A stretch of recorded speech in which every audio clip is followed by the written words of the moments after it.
ఇవాళ తెలంగాణలో సంచలనంగా మారినటువంటి కల్వకుంట్ల కవిత గారు ఏదైతే నా మీద హత్యాయత్నం ప్రయత్నం చేసిందో ఆ అంశంలో కొన్ని విచిత్రమైనటువంటి అంశాలు బయటకు వస్తూ ఉన్నాయి.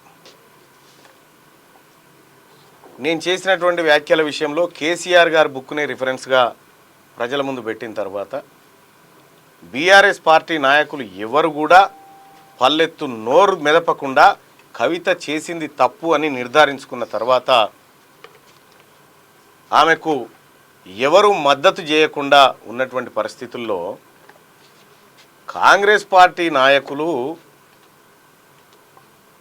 మహేష్ కుమార్ గౌడ్ గారు, పొన్నం ప్రభాకర్ గారు ఇలాంటి వాళ్ళు ప్రెస్ మీట్ పెట్టి కల్వకుంట్ల కవితకు మేము అండగా ఉన్నామని మాట్లాడడం అంటే ఇక ఇంతకు మించిన దౌర్భాగ్యం ఇంకొకటి లేదు.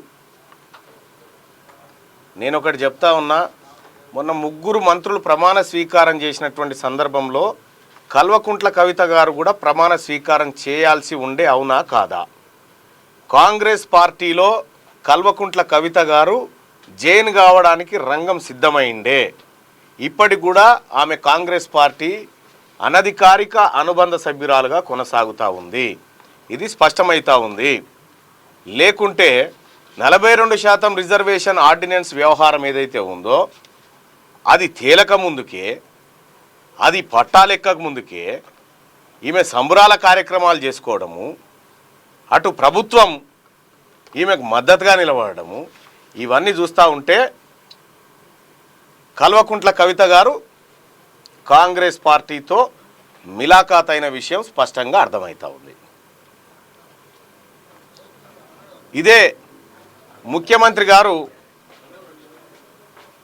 మరి బిల్లు పాస్ చేసినాం, 9th షెడ్యూల్లో పెట్టాలని చెప్పి డిమాండ్ చేసినాం కదా, ఇప్పటి వరకు ప్రధానమంత్రిని ఎందుకు కలవలేదు?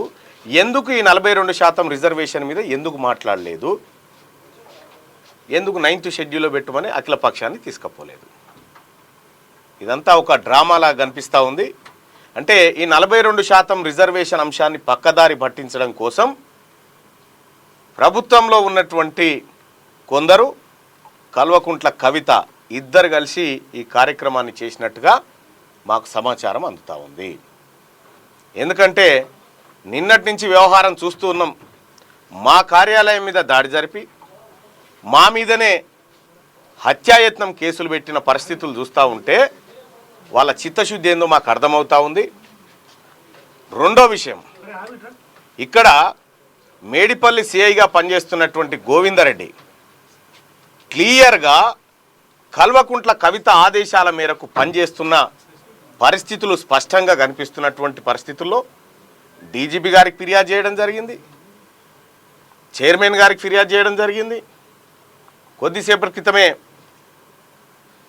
బీసీ కమిషన్ కూడా స్పందించి సిపి సుధీర్ బాబు గారికి లేఖ పంపించడం జరిగింది, వెంటనే బాధ్యుల మీద చర్యలు తీసుకోమని. అంటే ఇక్కడ బీసీల విషయంలో కాంగ్రెస్ పార్టీ భారతీయ జనతా పార్టీని చిక్కుల్లో పెట్టి అడగాల్సినటువంటి సందర్భంలో అది చేయకుండా, భారతీయ జనతా పార్టీని ఇరుకునబెట్టే పనులు చేయకుండా ఆర్డినెన్స్ డ్రామా అంటే తెర మీదకి తెస్తూ ఉన్నారు. ఈ అన్ని పరిణామాలు చూస్తూ ఉంటే దీని వెనకాల ఎవరున్నారు, ఏం కథ అనేది ప్రజలందరికీ స్పష్టంగా అర్థమవుతూ ఉంది. ఇక్కడ ఒకటి చెప్పదలుచుకున్నాం, మీరు ఎన్ని కుట్రలు కుతంత్రాలు, ఎన్ని చీకటి ఒప్పందాలు చేసుకొని మీరు ఈ దాడులు ఈ హత్యాయత్నాలు చేసినా బీసీ ఉద్యమం ఆగదు.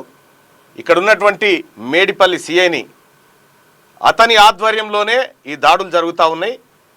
అతని పైన ఖచ్చితంగా చర్యలు తీసుకోవాల్సిందే, అతని పైన ఎంక్వైరీ చేయాల్సిందే. చేసే వరకు మేము నిద్రపోం, అవసరమైతే కోర్టులను కూడా ఆశ్రయిస్తాం.